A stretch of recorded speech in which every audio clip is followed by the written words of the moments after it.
Hi, my name is Yasmin. Welcome back to 7 Books, 7 Genres. Today we are tackling romance. Now this video is going to be a quick one because honestly there's not that much to say, but we will be getting into summary, then the spoiler-free review, and then I actually wanted to talk about why I struggle reading romance books and why I especially struggle to talk about reading romance books. So the book for today is The Mix-Up by Holly McCulloch, and honestly this book was a really quick and easy read. So if you are looking for a beach read or something to bring with you on holiday, whatever, I know summer's here, I would suggest you just take it out of the library and watch this video later. But if you are looking for my honest review and thoughts, then stick around. There's not really too many topics for trigger warnings, but if you are sensitive to talk about death of loved ones, cancer, and some like verbal abuse from family members, particularly like sibling rivalry, that kind of thing, then this book may potentially be a difficult read. My mic is falling and I didn't realize. So if you're sensitive about any of those topics, I would recommend you maybe skip this. So let's get into it. If you are looking for spoiler free and my thoughts afterwards, skip to this time here. So the book opens with our main character Paige, and she works as a baker who is looking to specialize in just wedding cakes. Now she has been asked to make a wedding cake for her ex-boyfriend. We also find out that she took over the business, I think after her nan died. She kind of fully took over. Before that she was training with her nan. Now she hasn't seen her ex-boyfriend in a few years and she didn't realize it was him that was getting married. So she finds this very shocking. Now her ex-boyfriend is really weird about this. He doesn't tell his girlfriend that they actually know each other. They're both as shocked as each other, but he kind of rolls with it. And then he insists on taking over the organizing of the cake, and she needs the money. She's looking to specialize, so she is like, whatever, fine, I'm gonna roll with it. But we know he's shady, he's up to no good. She has a friend in the wedding industry. She's a wedding planner, she's up and coming. She has some new kind of prestigious clients who invites Paige to one of her parties. I think it's for her birthday. Paige is kind of hung up on seeing her ex again because we know that they kind of left on uncertain terms, like they haven't spoken to each other, and I don't think he was very nice. He kind of forced her to break up with him by being a dick. She goes to her friend Micah, this is the wedding planner, and she says, oh, I just need a distraction. And Micah says, oh, go bang that guy in the black shirt. That will help. He's super chill, like good in bed, but he won't call you after and you'll be happy. And she's like, So she goes over and there are two guys in black shirts. There's a guy in a t-shirt and there's a guy in a jumper, and she's looking and they're both kind of talking to her and she doesn't know which one she's supposed to be going for, right? And one of them's like very traditionally handsome and the other is like kind of handsome in a quirky way, you know? And she's like, oh, I don't know which one to pick. And then the lights change and she sees the guy in the jumper, or the sweater, sorry if you're American. The guy in the jumper is wearing purple. So she goes, okay, it's the guy in the t-shirt. And they hit it off, they hook up. She stays over at his and it's like, yay! So she knows that he probably won't want her there, right? And she goes to sneak out, doesn't work. He's like, oh, you're trying to sneak out on me? And somehow he kind of teases her, they chat, and then she ends up making him pancakes because he's like, oh, stay for breakfast, but I can't cook. Now, if that were me, I don't know if I'd be cooking him no pancakes, but you know, let's just say she's happy, she's in a good mood, she doesn't mind, she bakes for a living, right? She ends up actually telling him what she does for a living, which normally she doesn't, and we get to know Paige as someone who's very kind of consciously detached from other people. She doesn't want to let them get close to her, she doesn't want them to hurt her, and she also really doesn't want to hurt them. So she kind of never really gets close to people other than her one best friend, Sarah. She sees her ex-boyfriend again, Chris. He has organized a dinner for them. For some reason, he needed to book a dinner for them to go out to talk about the cake. Ugh. Right? Like, just yuck. Ew, yuck, blech. Don't like it. But she kind of feels herself like falling into this easy conversation with him, and she just, wow, it's like old times. And then she remembers kind of the way that he treated her. He's being a bit too flirtatious for someone who's engaged, and she kind of backs up and doesn't really talk too much about it. But then she meets with her friend Sarah. They kind of discuss, I think her car breaks down. She has to go to Sarah's house and she cleans the kitchen for them while her and her husband are putting the kids to bed. They talk a bit about her relationship with Chris, and we get the reveal actually that Sarah and Paige met because they both had breast cancer, and that was why Chris kind of ditched her and why she had to move in with her nan. I actually, at this point, really liked that. I thought that the writing so far had been good. Like, it was completely harmless. It was really easy to read. I didn't mind the voice. I thought the main character was kind of fun, but it hadn't really stood out to me. But actually, I think this storyline about her having cancer and that being the reason that she struggles to form attachments, because it happened at a point in her life where, you know, things were changing and she couldn't keep up with the people her age at the time. I think she had it in her early to mid 20s. It really set her back, and it also made her scared that she was gonna not be around, so she didn't form any close relationships other than this woman Sarah. So I actually really enjoyed this. I thought it was a really cool part of her character, and it makes sense why she took over this business from her nan when her nan did so much for her. We also meet her mother, who is a bit cold, and kind of Paige can never do anything right. Paige is always kind of in trouble. She's booked a birthday dinner for Paige, Paige's brother, scheduled it for when she knows Paige will be working, delivering cakes, and then is upset with Paige for not being able to make it and having to reschedule. Then we have another cute little date with the guy Noah. I forgot to tell you his name. Black t-shirt guy, Noah. He invites her. He's like, oh, do you want to come over and we'll do something? And she thinks, oh, we're gonna bounce chicka wow wow. They're walking with llamas.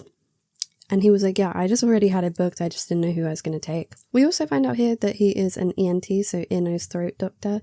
And she gets hired by her friend Micah to make cakes for these high-end celebrity weddings. She's got no inspiration at this point, but she goes over to see Noah again after the llama walking incident. I forgot to say, she walked into a pond with the llama. I think it got spooked or something, and quirky shenanigans. Goes over to see Noah because they have plans, and he is like bedridden with the man flu, right? And she kind of looks after him, helps take care of him, and finds herself just like cuddling with him at night, even though that's kind of out of character for her. And the next morning she wakes up, she's sick.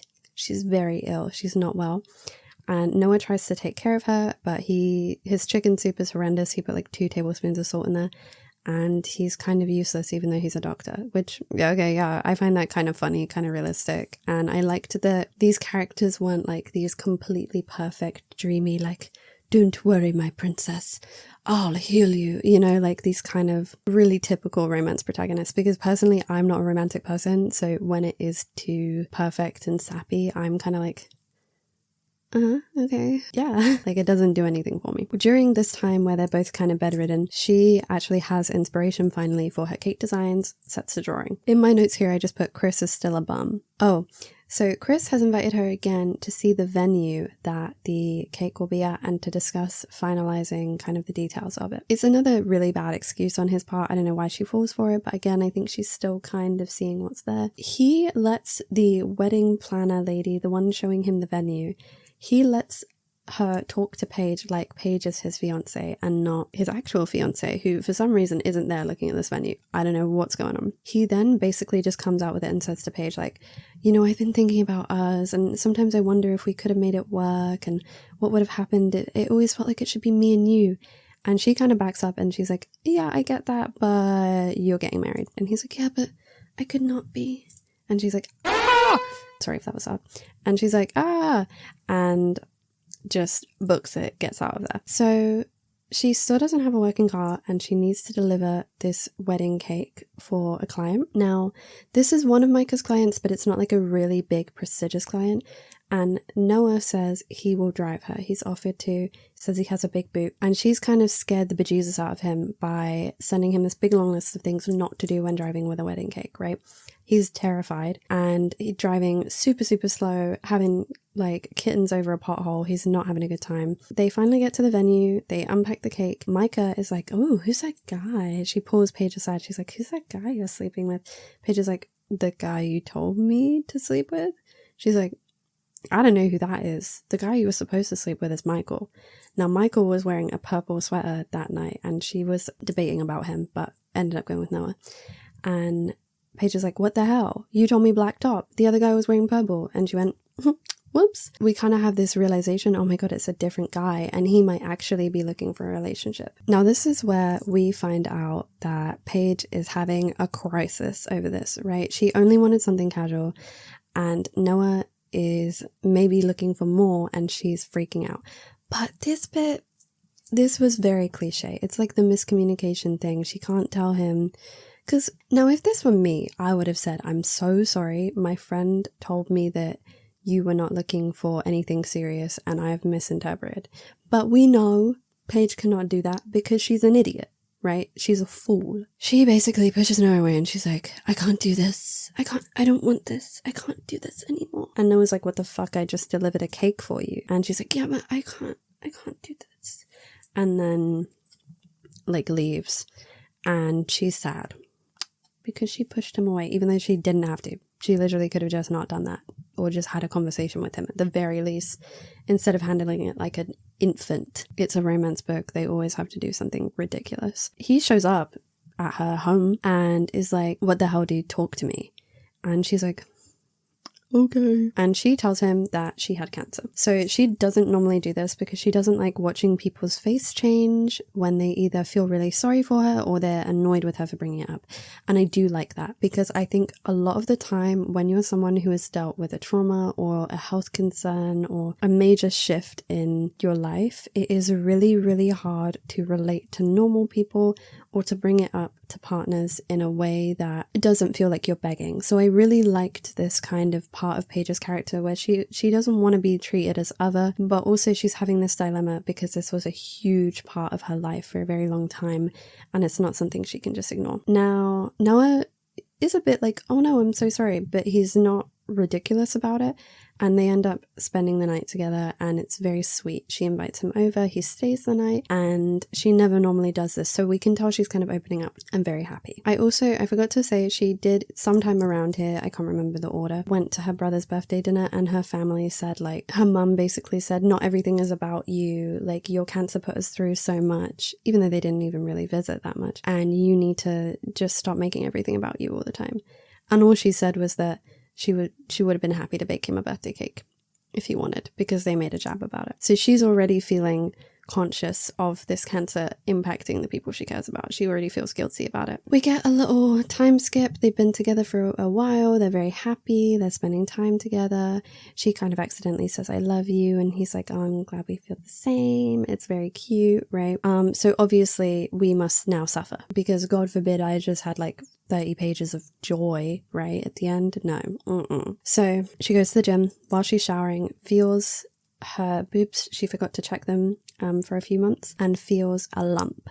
Now obviously this sends her into a spiral, and I did actually really enjoy being in her head for this because I have never had cancer. I haven't really ever been close to someone with cancer, and this was a really cool dive into the mind of someone who might be struggling with it again. She's really, really stressing out. She's thinking, oh my god, like I can't even think about this right now. Her friend Sarah comes over, is like, why haven't you been answering my messages? She tells her what's happened. She's been crying. Sarah says, okay, book an appointment as soon as possible. She doesn't. She books one for the following week after she's going to deliver this big celebrity cake because she just wants one thing to go right.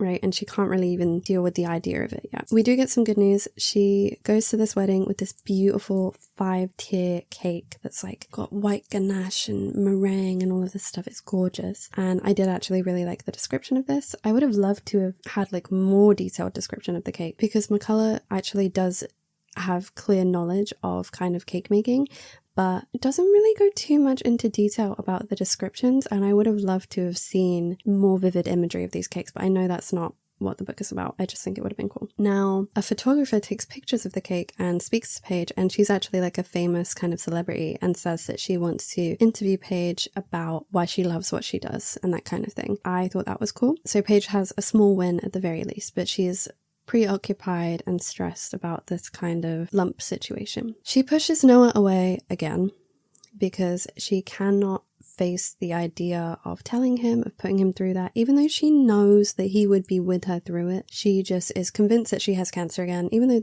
she hasn't had a diagnosis, convinced it's cancer and convinced that she can't do this basically, and she's going to hurt everyone. And there's kind of some really sad feelings of like, I wish it killed me the first time so I didn't have to go through it again. And I actually really like that. I thought that was really realistic. I didn't love that she pushed him away and just refused to talk to him. I find that really boring and tired. I think it would be more compelling to read them having a genuine conversation that led to an end from her. Like if she said, okay, well, here's how I feel, and he says, well, here's how I feel, and then she goes, yeah, I still can't do this. That would have been more sad for me than her just being like, I didn't want any of this. I don't want this. Go away. You know, like that's so cliche. That doesn't give me anything. It's much more compelling for them to have a difficult conversation where she cannot resolve her own issues than for her just to push him away and him to be like, oh, okay. You know, it's boring. I've seen that so many times. Then it turns out he comes to her appointment anyway. Sarah's there with her. There's a scene where Paige is like, I'm gonna run to him. He's a doctor. He's probably working today, right? And obviously he's in the hospital walking to her appointment anyway, which I did actually like. I thought that was sweet. I think Sarah told him about the appointment and he was gonna come anyway, or someone had mentioned it, but he wasn't really in the loop. I don't think when she pushed him away, I don't think she told him at all. He comes to this appointment. It turns out it's just a fatty lump, which obviously annoying, but it's not cancer, right? So yay. And then they kind of live happily ever after, right? She stays with him. He, I think, moved in with her and they live together, and she's doing well with her cake baking business. She's hired people, and it's kind of like, hooray. Overall thoughts, let's talk about it. You know, this book was really, really easy to get through. It was super chill. It helped me unwind, but I really did feel like I was just reading like tropes a lot of the time. Now, she did do original things with her characters. I did like that she didn't overly romanticize this guy. I liked that the main character was more avoidant. I've always felt more drawn to, or I relate better to, avoidant characters. But I absolutely hate this stereotype of I'm avoidant so I can't communicate ever. Right? I have issues, so I'm just going to push you away, and because I can't hurt you. And in reality, people who struggle with avoidant attachment or just being scared usually do try, they just find it hard. So I would have liked to have seen something more like realistic. I don't know personally what the author deals with in her day-to-day life. Maybe this is an experience she can relate to and she's trying to empathize, but something like her trying to open up and then someone saying something that makes her feel rejected, so she shuts down. That kind of thing would have, I think, been more interesting than just like I have to push you away because I love you. It felt a bit tired and cliche, and I think that is kind of the problem with this book. There are really good concepts I think she could have totally leaned into, but I think this author writes a lot of romance novels for beach reads and for easy reading and to come out quickly, I'm sure. And so she kind of maybe actually might feel the need to follow a formula. I liked that the sex wasn't detailed in this story. Actually, I know it makes me sound like, you know, why am I reading a romance novel? But I do care more about the characters than watching them fuck each other, to be honest. I'm more invested in their growth, and I liked that it was talked about, like that it was an adult book, but it wasn't super detailed, because I don't love when spicy books aren't marketed as spicy. I want them to be really clear about what they are. So yeah, let's talk about romance and some of my thoughts about romance books. I really struggle to get into specifically heterosexual romance books because I do feel like there is kind of that cliche that they're written for the bored housewife, and I think a lot of what it is it sells this idea of a man who is nice to you. Basically, it sells the idea of like a perfect man who's either really strong and looks after you and makes you feel like a small woman, or that it's the opposite and empowers you and is really nice to you. And it's usually in a way that is kind of tropey and cliche, and it's what people think people want. I'm all for a easy read, switch your brain off, but I do like when they do something different and interesting, or at the very least, if it can't be new, I would like it to feel human. instead of like a fan fiction. And I think a lot of romance where it's being churned out quite quickly, usually these authors, they probably get contracts where they have to write, I imagine. And I think that that means that a lot of the time they follow really, really basic formulas, and it makes every book feel like you've read it before. It makes every book feel tired. And while I was trying to find a book in the romance section of the library, I kid you not, I found the name Knox, like Knox, 5 times looking for this, like a book with a male protagonist. And Sloane, I think 3 times, like Sloane.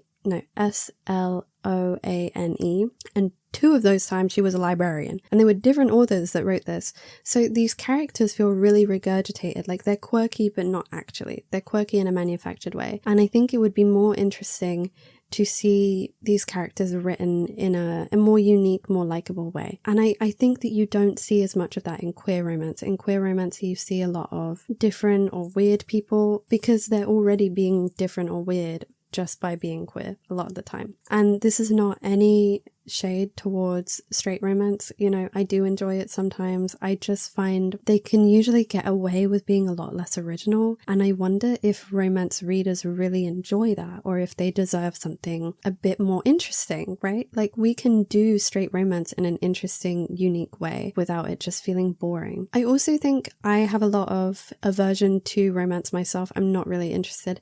So it does impact the way I'm gonna read this book. And I don't want anyone to think that I'm looking down on people who do read romance. I think that it's just as valid as any other genre. It's great to turn your brain off and to, you know, be immersed in a nice story that maybe has a nice ending instead of like something miserable. However, I do think that we need to step up our game a little bit in the romance section because it does feel super, super tired. I also wanted to note that I think there is a lot of shame around enjoying romance. There's this idea that like smut books are dirty, which I don't read them, but I don't think that's true. It's fine. Read whatever you want to read. And we cannot ignore that a lot of that shame towards reading romance and a lot of the scorn towards the genre and seeing it as less than is 100% because it's mostly read by women. So we cannot skim over that. As much as I'm probably not the most educated person to talk about it, I do think that we should acknowledge things that women like are usually looked down upon, and we shouldn't be pointing fingers at each other and saying, you can't read that, that's bad. If you want to read a 3-star romance every day of the week, you go for it, right? Enjoy it. It didn't work for me,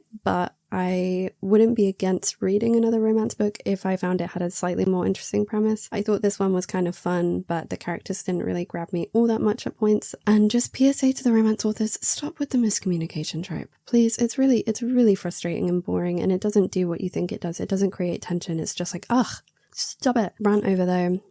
I would give this book probably a 3 to 3.5 stars out of 5.